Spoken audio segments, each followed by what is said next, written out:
आपसे यही पूछ रहा हूँ कि नाई के दुकान में बाल गिरा हुआ रहता है, बाजार में सब्जी गिरा हुआ रहता है, मंडी में आप चावल धान गिरा हुआ रहता है, और ये शीशे की दुकान में भी शीशा गिरा हुआ रहता है, लेकिन बैंक में पैसा गिरा हुआ क्यों नहीं रहता है?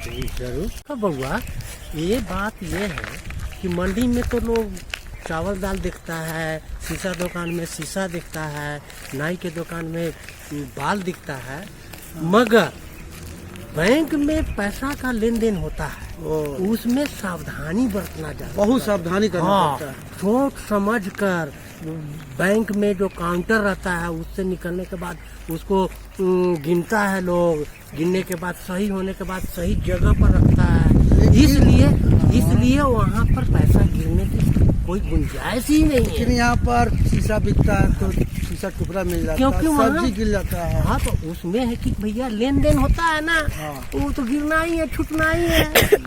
मगर पैसा में तो सब सजग करके रखना ना, सतर्कता बरतता कि भैया हमको पैसा नहीं गिरना चाहिए। अगर मान लिया जाए पाकिट उकिट फटा हुआ है तो पैसा गिर भी गया तो अफसोस होती है कि भैया कमाया हुआ पैसा चला गया। मगर सावधानी बरतना चाहिए हर व्यक्ति को। बैंक में किसी चीज पर, माने कि दुकान पर भी जाइए तो सतर्कता बरतिए, सावधानी भी बरतिए, प्लस अपने होशियारी से काम लेना चाहिए। कहीं भी या बाजार जाइए तो कभी बोलता है लोग, कभी मोबाइल भुला दिए, कभी चाबी भुला दी, क्या इसमें सावधानी। लेकिन बैंक में ऐसे क्यों बोलते हैं? बैंक में तो इसलिए ना, उसमें ज्यादा समझदारी से काम लेना पड़ता है, इसलिए वहाँ पर पैसा नहीं गिरता। इसीलिए उसको क्या बोलते हैं आप? उसको ये कहते हैं कि भैया वहाँ बैंक होता है, उसी को बोलते हैं मूलधन। मूलधन है, वो कमाया हुआ पैसा है, वो हम लोग का पूरा मूलधन वही है।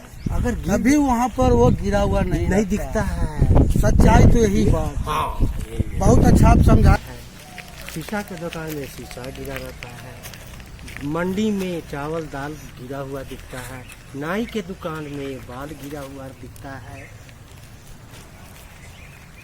तो हाँ, उसी के बारे में आप कुछ बताइए ना। हाँ, ये है कि बैंक में क्यों नहीं पैसा गिरा रहता है, वही चीज आपसे हम सवाल किए। हाँ, तो वो में ये है कि उनको सावधानी बरतना पड़ता है, क्योंकि काउंटर से निकलेगा, पब्लिक गिनता है, इनके बाद सावधानी से रखता है, वहाँ गिरने का स्वाभाविक नहीं है, क्योंकि वो तो हमारा कमाया हुआ मूलधन है, इसीलिए मूलधन है।